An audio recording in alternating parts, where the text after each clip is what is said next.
Un atelier régional de formation sur l'analyse des risques phytosanitaires du cacaoyer, regroupant 5 pays qui contribuent à 90% de la production africaine. Selon Dr Nicodème Zakri du Centre national de recherche agronomique CNRA, la cacaoculture en Afrique fait face à de nombreuses contraintes liées à la combinaison de facteurs tels que la faible productivité, le vieillissement des vergers et surtout l'impact des ravageurs et des maladies. Il a par ailleurs indiqué que la maladie du balai de sorcière et la moniliose qui affecte la production en Amérique latine et celle du foreur de cabosse, responsable d'importantes pertes en Asie, pourrait être dévastatrice si elle était introduite en Afrique.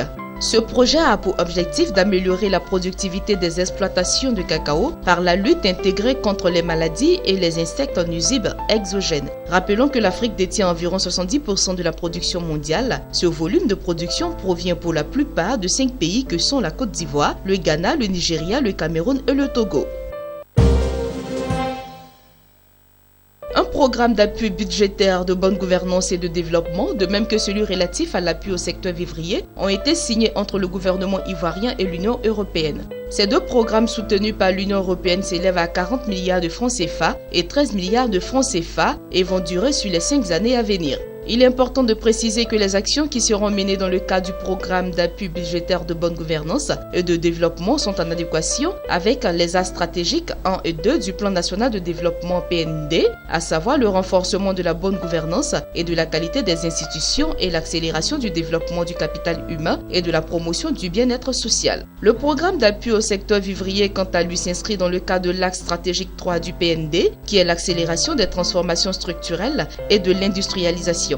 Concernant l'appui budgétaire, cette nouvelle tranche complète les montants déjà octroyés de 101 milliards de francs CFA, dont 75 milliards de francs CFA pour l'appui budgétaire sur la période 2012-2014 et 26 milliards de francs CFA pour l'appui au secteur foncier rural, a rappelé Daniel Kablan-Duncan, Premier ministre de Côte d'Ivoire.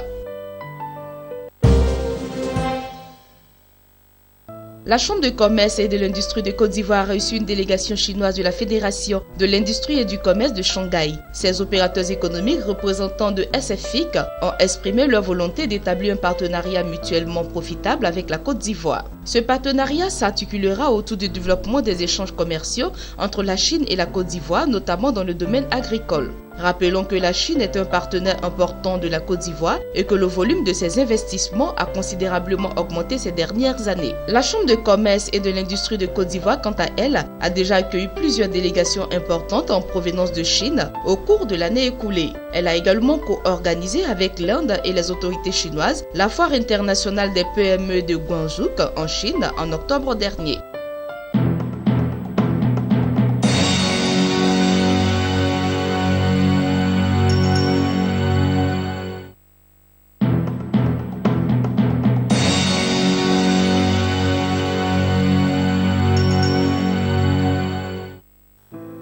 À l'initiative de la Caisse des dépôts de gestion du Maroc, un réseau d'investisseurs institutionnels africains s'est constitué lors de la COP22 dans le but de financer l'adaptation des économies africaines au changement climatique. Participeront à ce réseau les caisses des dépôts du Maroc, du Gabon, du Sénégal, de la Tunisie, de la Mauritanie, le Fonds de pension publique du Nigeria, rejoint par des banques de développement et des institutions de coopération telles que l'Agence française de développement ou encore Novetic. À ce jour, la partie africaine de ce réseau représente à elle seule plus de 100 milliards de dollars sous gestion et espère bien agréger d'autres partenaires financiers. Il s'est tenu à Accra, capitale du Ghana, un séminaire de 2 jours sur les politiques foncières, un programme conjoint du consortium tripartite constitué par la Commission de l'Union africaine, la Banque africaine de développement et la Commission économique des Nations unies pour l'Afrique. Regroupant 50 chefs traditionnels africains, ce séminaire est destiné à les sensibiliser sur les risques et les opportunités d'investissement foncier à grande échelle et à les doter des principes clés pour la négociation des offres d'investissement foncier qui sont durables et bénéfiques aux communautés et aux peuples africains.